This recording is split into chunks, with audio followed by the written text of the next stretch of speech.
Hi and welcome to the State of the Net podcast. I'm Paolo Valdemarin. And I'm Ewan Semple. And exceptionally this week we have a request from the audience. We do, yes. Somebody suggested that we talk about decentralisation as a topic, which seems very current and certainly right up my street. Yeah, everybody seems to be talking about it again. Yes, well, it is again, isn't it? I mean, I was thinking that in anticipation of the podcast that, and I think we may have talked about this already, but things like blockchain are, to me, another iteration, another attempt to shift the world in that direction of decentralisation. The internet was in the first place, social media was. And of course, each time any of this has happened, there's been a retrenchment back into centralisation again. So yeah, I mean, it's interesting, and certainly some of the conversations that are taking place now about combining those topics and using technology like blockchain to manage a decentralised internet, to try and move away from the main power bases of Facebook, LinkedIn, Amazon, whatever, and get back to some of the original more open web that we had in the early days. But do you think that this is going back, or I guess I struggle a little bit with the idea of going back, in the sense that I am sure that there is going to be a very interesting future of new apps and new things that we're not doing today and that can be based on decentralized technology. What I'm not sure of is that we're going to put the genie back in a bottle and build a decentralized Facebook or a decentralized Google. I mean, I think that Google and Facebook will just keep existing. I mean, the things that we do on Facebook, we will probably keep doing on Facebook. There will be other things that we're not doing again that we will do on other platforms. Yeah. I mean, I wasn't meaning we were going back in the sense that it's more of another iteration of a forward movement, and and we don't know what. As you're right. I think the trick is to come up with the next change, the next set of things that we don't know we need yet. And may end up being around. I was reading recently about, all the concerns expressed about screen time and how much time we spend looking at screens. And this guy was making the point that, we won't be looking at screens at all in 10 or 15 years. And just before the podcast started, the two of us were talking about how much we love our Apple Watches. Mm-hmm. And part of the reason I love it is that I find Siri much more accurate on the watch than on any other device. And I'm increasingly using that to do things. And so, the supposition of this chap on the podcast about the lack of screen time is that we will interact with things, with capabilities, or even with each other, much more through visual things or audio, voice things. And the need to be stuck staring at a screen will begin to diminish. And I find it fascinating. We're still sort of struggling with the fact that people now walk along the street, especially if they've got AirPods in, really looking like they're talking to themselves. And I still find it disconcerting. And it still takes a bit of nerve to do it. I still, even in the house, I still feel slightly self-conscious about picking my arm up and talking to my watch. So I tend to wait till people are out the room before I do it, Yeah, I think that it's very exciting how probably going a little bit back to the idea of decentralization, we have these new platforms that are enabling, at this point, developers more than users to create new things. And we don't know what is going to come around, mm-hmm. but it's going to be... There are so many exciting things, but not only on decentralization, but in general. I don't know if you saw the presentation of a new Apple stuff. There was a demo of this app that helps you playing basketball, mm-hmm. and thinking that today you have a platform that allows you to, through a camera, understand the movement of a human body, a whole number of indicators about how you move, how the ball moves, the angle, the speed, the acceleration, and it can send you real-time suggestions through your AirPods while you're playing to help you improve. And I mean, okay, I don't play basketball. I will never use that. But I thought that it was so brilliant how these people came up with these ideas that are completely enabled by the fact that you have a high-resolution camera and these new amazing, powerful processors being able to do AI on a chip in the phone that pretty much all of us have in our pocket. Yeah. And that does, I think, relate to the decentralization thing, because as the functionality becomes more intrinsic in real life, as it were, physical life, the fact that the phones know where we are and what, increasingly what we're doing, the Shortcuts app that's about to come out. I mean, I've used Workflow on the iPhone for a while, but the idea that the Shortcuts app gives me access to the stuff that's in the system is really, really exciting, because I can build in all sorts of triggers that do things automatically for me. And, still harking back to Apple's USP being that they don't use the data. The data's all on the phone and the functionality is mostly carried out on the phone. It is, I think, related to the decentralization thing, because as, technology becomes more than just sharing pictures of cats, but becomes intrinsic in how we live our lives, I think it matters more and more who gets to observe that and control that. And this is why the decentralization matters, because I want a high degree of autonomy over what happens with the patterns that I create by using these tools that are intrinsically linked to my life. Well, I guess that also... Do you remember World of Ends, the paper that... Paper drawn, yes. And I think that one of the arguments there was that innovation actually happened at the ends, not at the center.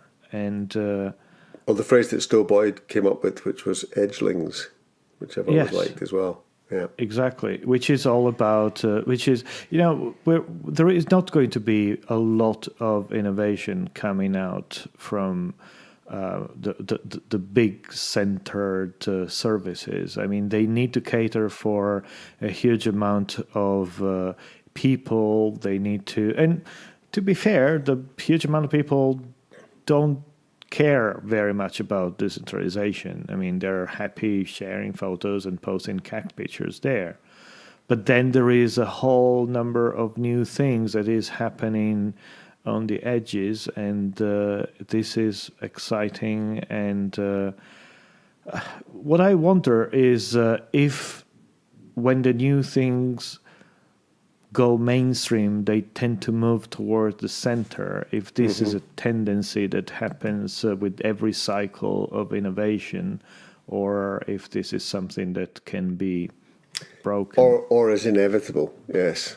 I was going to say, I think even within organizations you see that ebb and flow between change and stability, and the fact that different types of people are more drawn to the two, and even in politics, the left and the right. It's the whole ebb and flow and balancing act between stasis and change is part of life, I guess. And technology shouldn't be any different.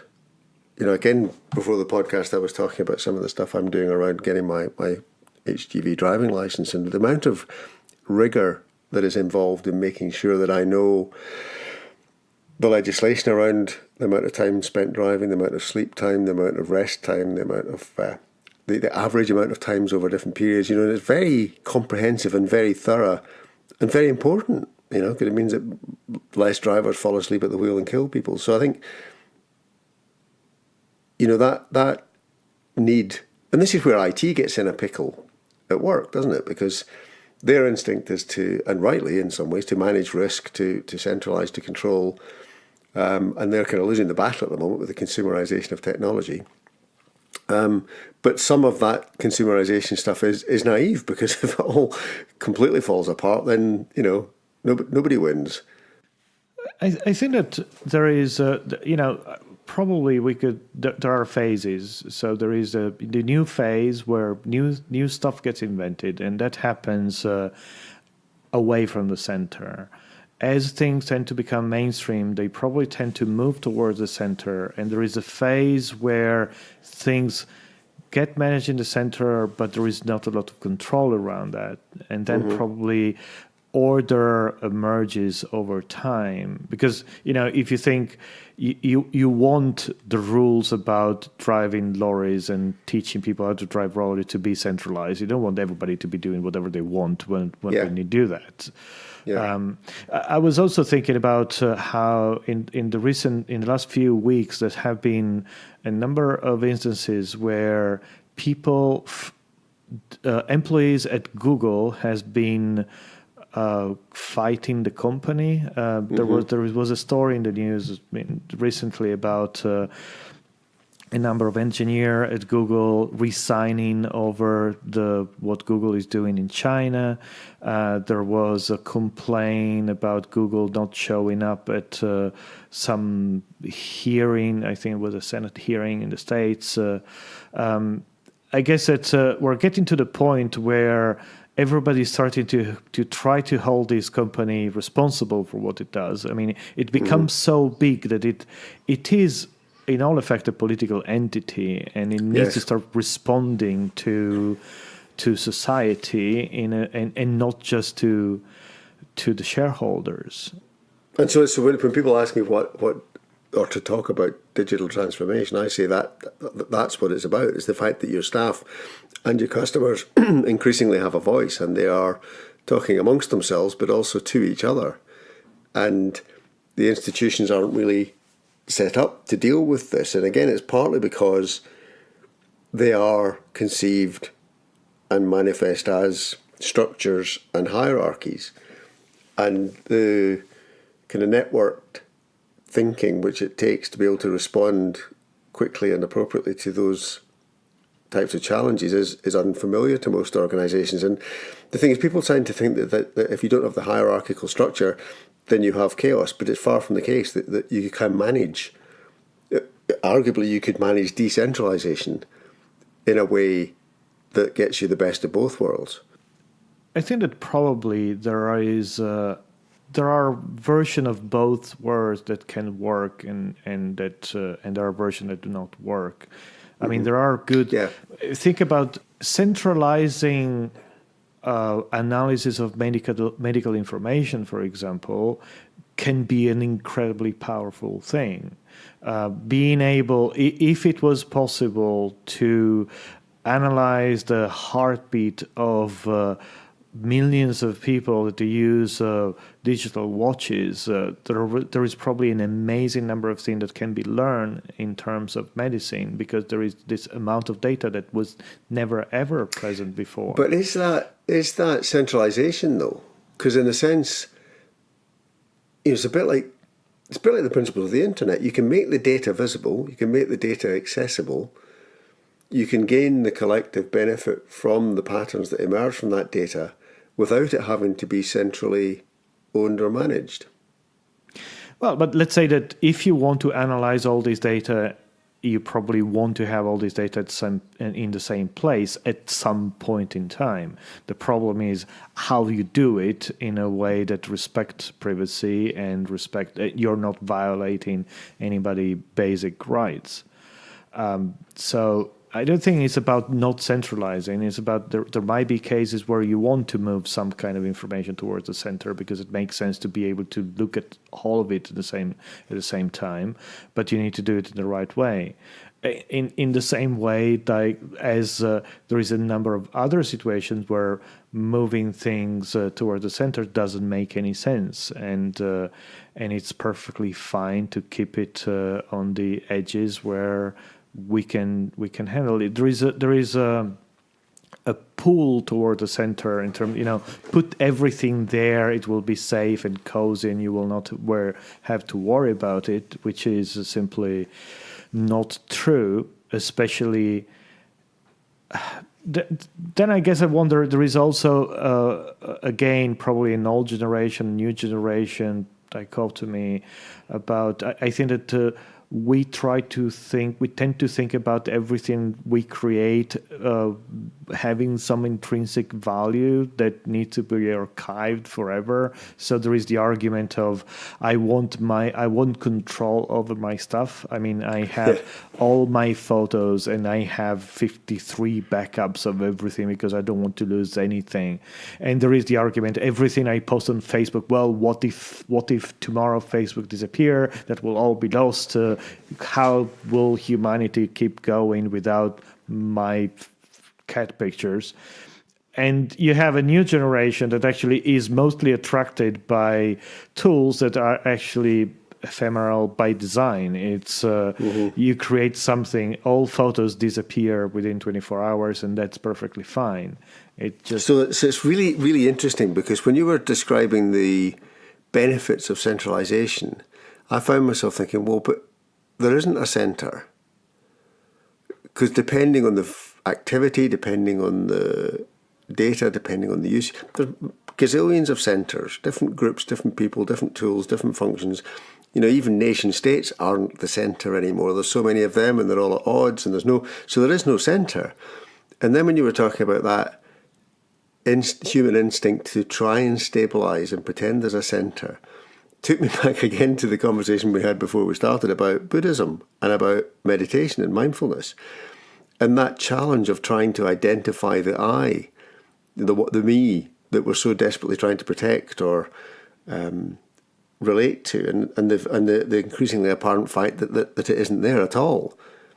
And so I think these are intrinsically linked ideas, and we've got this fetish about centralisation and hierarchy and control because of the philosophical position of the monotheist religions and a God in his place in heaven and everything else in its order, which has always been a fiction and is becoming increasingly apparent a fiction, which is why things like mindfulness and Buddhism are beginning to appeal to more people, because it's making apparent that actually life is edges. We're all edgelings. Even in our own psyche, we are a collection of aspects of being human that kind of come together ephemerally, pass away and move on to the next set of coming together. And it's just fascinating that the technology in some ways is finally beginning to potentially reflect this. Well, probably it's a case where historically, as humankind, I mean, the reason why humans are different from all the other animals is that we can tell stories and we have this amazing ability to believe in these incredible lies and fake news and these incredible stories, and this is empowering our ability to collaborate because we both believe in the same fake news. We both believe in the same gods. We both believe in the same money. We both believe in this, we all believe in something. Mm-hmm. But being able to move essentially the basis of trust to other things, you know, if you can move trust to digital certificate, to this digital contract that exists in a blockchain somewhere, suddenly we don't need to believe the same thing. We can believe an entirely different thing and trust each other anyway. Mm-hmm. And in a way, we're enabling a new type of humankind. Yes, I think that's the goal, isn't it? That's the potential. We do seem to be inexorably heading in that direction. You know, there are so many things in quantum mechanics and biology, whatever else, that are all screaming the same messages at us, that it feels right. It's interesting because, yes, it does seem, I feel this traction and I feel that we're moving in a very interesting direction.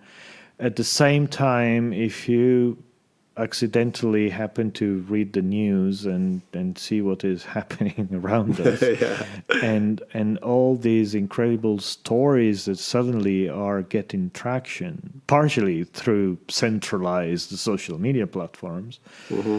it's scary. I mean, you really wonder how humankind is getting at the same time so advanced and so going in the wrong direction. It's literally on the same in the same moment. Yeah. I want to use this post to give a disclaimer to users, to our listener. I know that during this recording, we continuously refer to this amazingly interesting thing that we say before we start recording. But actually, the really good bits happen before we start recording. That's right. Yeah, I mean, it sounds like before we start recording, there are these amazing conversations, but there aren't. We talk for 5 minutes before we start recording. Yeah.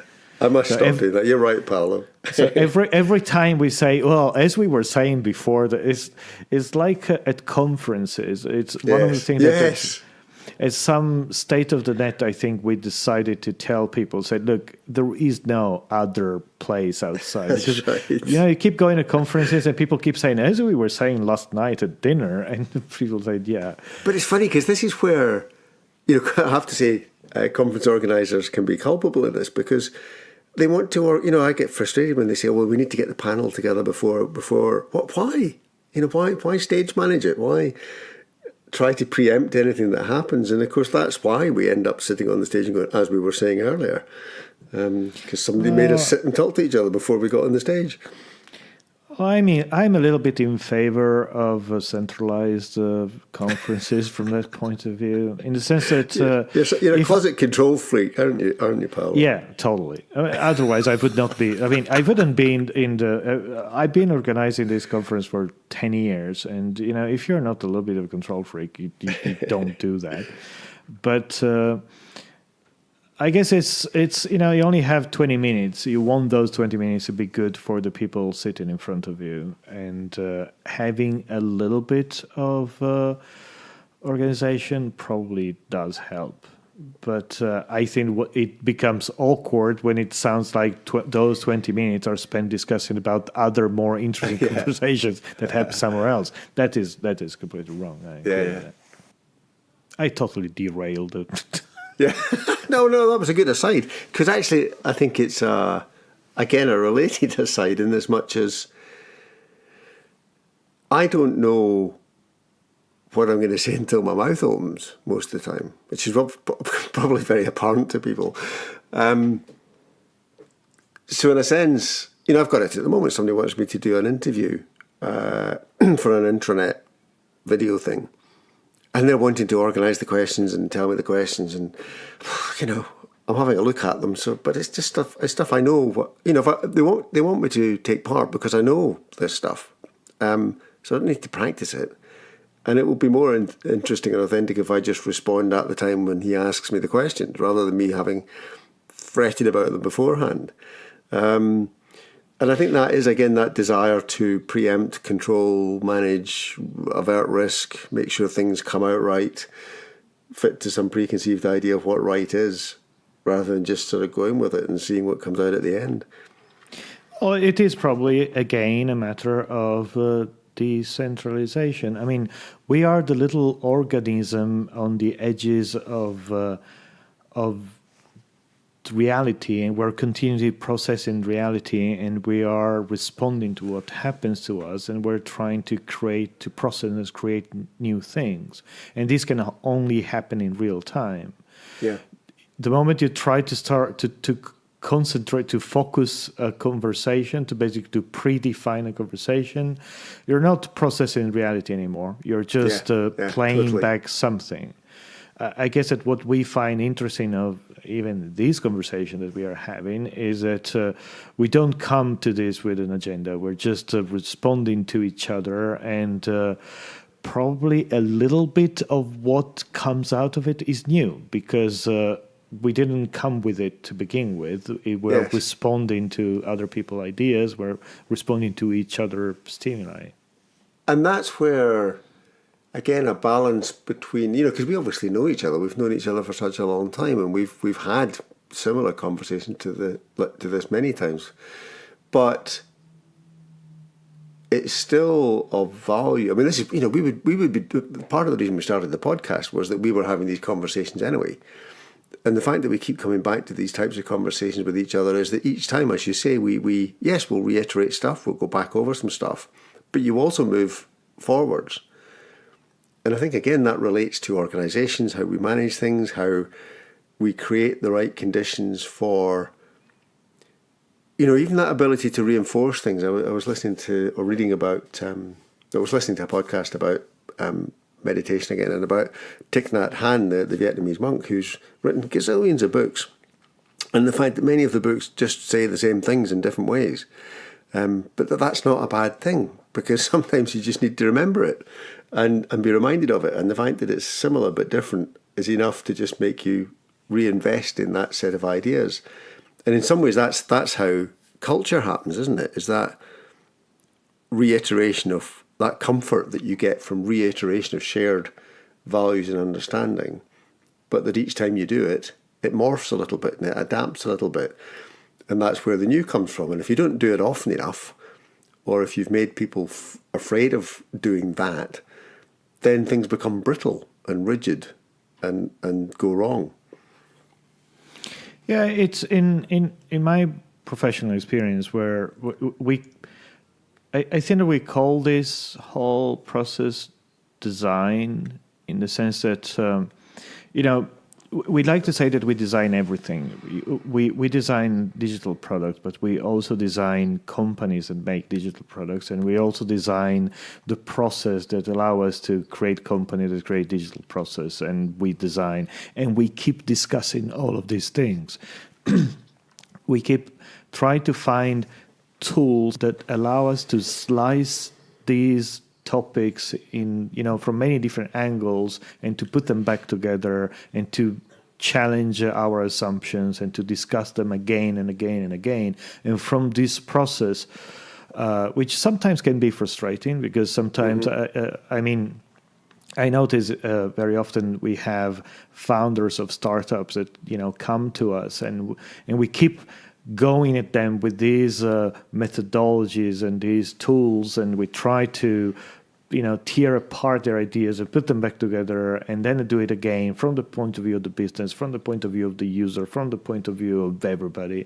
And they are frustrated because they say, when can we start doing things? When can we start, it's, I just want my app.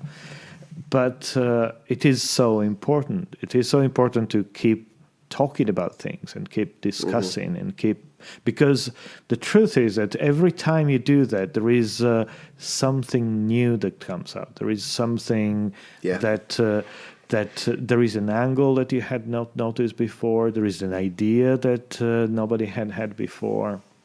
And it doesn't just happen, does it? I mean, it doesn't come from nowhere unless there's some interaction or exchange to stimulate the different thinking. It does, you don't sit in a darkened room and suddenly see things. It's out of interactions that they come. No, absolutely. It comes from breaking things. It comes from totally. taking things, taking them apart and putting them back together. And each time you will realize that there is something different, and each time something changes. And this applies, and I think it is these days. This can apply to everything, and this is a decentralized approach to things. This is about challenging the wisdom, challenging the rules, and trying to do things differently, and that is clearly happening at the edges. But then again, the idea of impermanence. Everything's changing all the time. Your bodies are changing, the cells are changing, the world around us is always changing, and yet we're so terrified of that change. And it's because we're eventually going to die, and we're all sort of subconsciously aware of that. So that idea of fixing things and trying to keep things stable is, an existential challenge, if you like. And so that is where the ideological or philosophical shift from trying to maintain that to being comfortable with and accepting of the inevitability of change and impermanence is actually underpinning the whole centralised, decentralised thing to some extent. Because actually in nature you don't have centralisation. Everything's decentralised in nature. Yeah, we are just a bunch of cells moving around all together, but actually, I don't remember after how long every single cell of our body has been replaced. It varies depending on which bit of your body, but some of them is pretty quick. Others, the bones let me take tell longer. you, But I've seen pictures, and I think that it's the cells I had before, which much better than what I have now.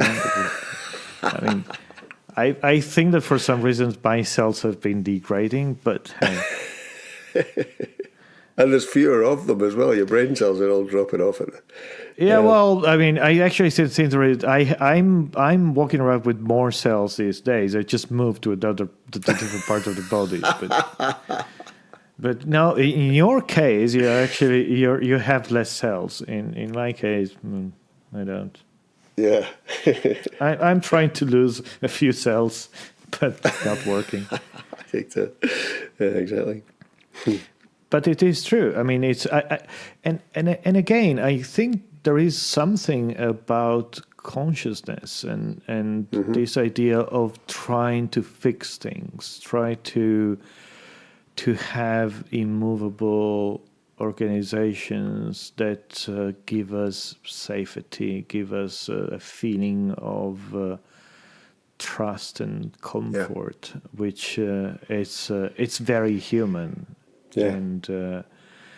And especially in moments when we are concerned, we try to go back to these ideas that are false but comforting. And if you that's taking us back to the news stories. I mean, that's what's happening, isn't it? Trump and Brexit are both examples of that.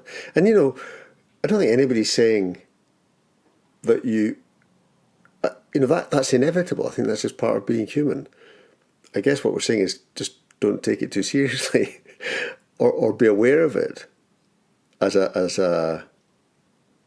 It's not everything. It's not absolute. It's not the truth. It's not one version of things. It's a particular way of looking at things at a particular time that might, in the short term, make things better.